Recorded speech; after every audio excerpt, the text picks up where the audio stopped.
तुम्हारे पिताजी दूसरे छोर पर बल्लेबाजी कर रहे हैं, उसे बोलो और वो हुक करेगा। किसने कहा था ये शोएब अख्तर को? 12 साल की उम्र में क्रिकेट खेलते हुए दांत टूटा तो पापा ने कहा आज से क्रिकेट बंद। ट्रायल मैच में मार दिए थे एक के बाद एक 17 छक्के। चयनकर्ताओं करना पड़ा इस खिलाड़ी को भारतीय टीम में शामिल। लाहौर से इस खिलाड़ी ने अपने रिश्तेदारों के लिए लिए थे 30-35 सूट, तो किसी दुकानदार ने नहीं लिए थे इस खिलाड़ी से पैसे और ऊपर से कहा था कि आप तो हमारे मेहमान हैं। आखिर क्या रिश्ता है इस खिलाड़ी का पाकिस्तान से? पाकिस्तान के पूर्व कप्तान इंजमाम उल हक ने एक टीवी शो में कहा इस खिलाड़ी के खिलाफ कप्तानी करना था बहुत ही मुश्किल। टेस्ट मैच का पहला दिन और पहला घंटा और मैंने अपने 5 खिलाड़ियों को लगा दिया था बाउंड्री के ऊपर। मुझे होने लगा था उस वक्त शक अपनी कप्तानी पर। इंजमाम ने इस खिलाड़ी के लिए आज तक के शो में ये बात कही। ना इसकी अपनी कोई इज्जत है और ना ये किसी और की इज्जत करता है। शोएब अख्तर को इस प्लेयर ने याद करवाया था कि बाप बाप होता है, बेटा बेटा होता है। अब तो आप सबको पता चल ही गया होगा कि आज हम किस खिलाड़ी की कहानी लेकर के आए हैं। जी हाँ दोस्तों, आज हम बात करने जा रहे हैं नजफगढ़ के नवाब, मुल्तान के सुल्तान, zen master of modern cricket के नाम से मशहूर बल्लेबाज, हमारे दिलों की धड़कन वीरेंद्र सहवाग। वेलकम बैक दोस्तों, क्रिकेटर गाथा में आप सभी का स्वागत है। दोस्तों, आज भारत की टीम जिस अंदाज में क्रिकेट खेल रही है, विरोधी टीम को सिर्फ चुप नहीं करवा रही बल्कि उनके मुंह बंद करने का काम कर रही है। कुछ इसी अंदाज में क्रिकेट खेलते थे हमारे वीरूपा। दोस्तों, मैदानों पर रनों की बारिश करने वाले वीरेंद्र सहवाग का जन्म 20 अक्टूबर 1978 को हरियाणा के एक जाट परिवार में हुआ। वीरेंद्र सहवाग के पिताजी का कहना था कि सहवाग ने 7 साल की उम्र से क्रिकेट खेलना शुरू कर दिया था। जब 12 साल की उम्र में क्रिकेट खेलते हुए सहवाग का दांत टूटा तो मैं घबरा गया और मैंने उसे क्रिकेट नहीं खेलने दिया। लेकिन हमारे वीरूपा कहाँ मानने वाले थे। एक बार हमारे मास्टर ब्लास्टर सचिन तेंदुलकर ने वीरूपा से कहा था कि मैं तुम्हें बैट से मारूंगा। जी हाँ दोस्तों, ये बात है साल 2003 की। भारत और ऑस्ट्रेलिया के बीच में टेस्ट मैच हो रहा था। वीरेंद्र सहवाग ने साइमन कैटिश को कुछ छक्के मारे और 195 रन पर पहुंच गए। 200 रन तक पहुंचने के लिए उन्होंने एक और 6 मारने की कोशिश की, लेकिन वीरेंद्र सहवाग आउट हो गए। इसके बाद भारत पाकिस्तान के साथ सीरीज खेलने के लिए पाकिस्तान चला गया। मुल्तान में 100 रन तक पहुंचने के लिए वीरेंद्र सहवाग ने कोई 6-7 6 मार दिए। राहुल द्रविड़ के आउट होने के बाद सचिन तेंदुलकर बल्लेबाजी के लिए आए। सचिन ने सहवाग से कहा कि अब अगर तुमने 6 मारा तो मैं तुम्हें बैट से मारूंगा। हमारे वीरूपा को गाने का और बॉलर्स की बैंड बजाने का बड़ा ही शौक था। वो अक्सर बैटिंग करते थे, किशोर कुमार और मोहम्मद रफी के गाने गाया करते थे। जहां एक तरफ बड़े बड़े प्लेयर्स बॉलर की बॉलिंग पर कंसंट्रेट करने का काम करते थे, वहीं दूसरी तरफ वीरूपा बॉलर्स की लाइन लेंथ को बिगाड़ने का काम करते थे और गाना गुनगुनाते रहते थे। दोस्तों, इस अंदाज की शुरुआत कहाँ से हुई, चलिए वो भी जान लेते हैं।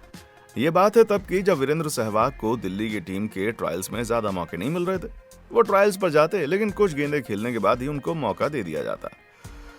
इस बीच दिल्ली अंडर 19-11 और जामिया के बीच एक मैच रखा गया।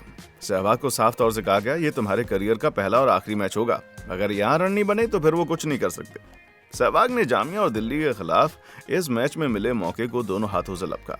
वीरेंद्र सहवाग ने इस मुकाबले में 150 रन से ज्यादा की पारी खेल डाली। इस पारी के दौरान सहवाग के बल्ले से 17 छक्के निकले। कमाल की बात तो यह है कि सारे छक्के मैदान के बाहर जाकर गिरे थे। इस पारी को देखने के बाद दिल्ली के चयनकर्ताओं ने उनको बुलाया और फिर टीम में उनकी जगह बनी। इस एक मैच ने उनका जीवन बदल दिया और सहवाग दुनिया के सबसे विस्फोटक बल्लेबाजों में शुमार हो गए। दोस्तों, क्या आपको पता हमारे वीरूपा का डेब्यू कैसे हुआ था? ये भी बड़ी मजेदार कहानी है। ये बात है साल 1998 की, जब उनका डेब्यू होते होते रह गया था। दोस्तों, साल 1998 में शारजाह कप के दौरान कुछ खिलाड़ियों की तबीयत खराब हो गई। ऐसे में सहवाग को कॉल आया कि आपको फ्लाइट से शारजाह आना है। सहवाग अपने पहले मैच को लेकर काफी खुश थे। उन्होंने अपना पूरा बैग पैक किया और एयरपोर्ट पहुंच गए। जैसे ही बंदा जाने वाले थे, इतने में उनको अजय दुग्गल का फोन आया और उन्होंने सहवाग से कहा कि फ्लाइट में ना बैठें क्योंकि खिलाड़ी ठीक हो गए हैं। ये सुनकर सहवाग का क्या हाल हुआ होगा, ये तो आप सब समझ ही होंगे। ये तो वही बात हो गई दोस्तों के हाथ आया पर मुंह ना लगा।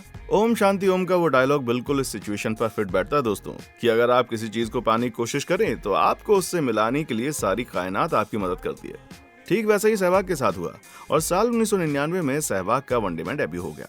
सहवाग ने करियर का आगाज नंबर 7 पर बल्लेबाजी करते हुए किया। सहवाग ने अपना पहला वनडे 1999 में पाकिस्तान के खिलाफ मोहाली में खेला।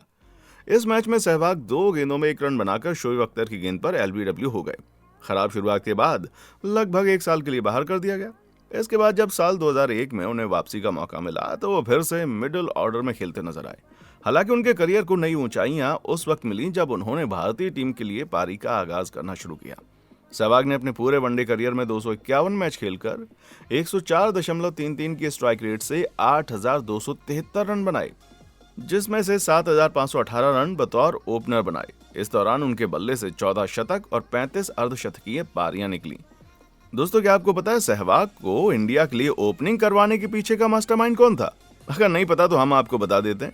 उन्हें इंडिया के लिए ओपनिंग करवाने का आइडिया जहीर खान के दिमाग में आया। उसके बाद इस वक्त के कप्तान सौरव गांगुली ने सहवाग से पूछा तो सहवाग ने साफ मना करते हुए कहा, क्यों मेरा करियर बर्बाद करने पे तुले हो दादा। सौरव गांगुली ने सहवाग से कहा कि अगर तू फ्लॉप भी हुआ तो हम तुझे खिलाएंगे, तू चिंता मत कर, जाकर ओपनिंग कर। दोस्तों, सहवाग ने उस दौर में अपना नाम बनाया जब सौरव गांगुली, राहुल द्रविड़, वीवीएस लक्ष्मण, सचिन तेंदुलकर जैसे बड़े बड़े नाम लोगों के दिलों में कब्जा किए बैठे थे। लेकिन हमारे वीरूपा ने अपनी जगह जैसे तैसे लोगों के दिल में बना ली, और ऐसी बनाई कि आज भी जब हम वीरूपा को बैटिंग करते हुए देखते हैं तो हमारा चेहरा फूल की तरह खिल जाता है। दोस्तों, जब भी भारतीय क्रिकेट के इतिहास के सबसे बेहतरीन ओपनर्स की बात की जाएगी तो उसमें विस्फोटक बैटर वीरेंद्र सहवाग का नाम जरूर होगा, क्योंकि उन्होंने कारनामे ऐसे किए। कैसे किए, चलिए उस पर नजर डालते हैं। सहवाग ने चेन्नई में दक्षिण अफ्रीका के खिलाफ 319 रनों की पारी खेली। इस पारी में सहवाग ने महज 278 गेंदों में 13 शतक डाला, जो टेस्ट क्रिकेट के इतिहास का सबसे तेज 13 शतक है। Sehwag Don Bradman, Brian Lara और क्रिस गेल के साथ 4 क्रिकेटर्स में से एक हैं जिन्होंने टेस्ट क्रिकेट में 2 तिहरे शतक बनाए हैं। टेस्ट की सबसे तेज ट्रिपल सेंचुरी का सहवाग का वर्ल्ड रिकॉर्ड आज तक नहीं टूटा। वो दुनिया के पहले ऐसे क्रिकेटर हैं जिन्होंने टेस्ट मैचेस में 2 तिहरे शतक जड़ने के अलावा एक ही पारी में 5 विकेट भी चटकाए।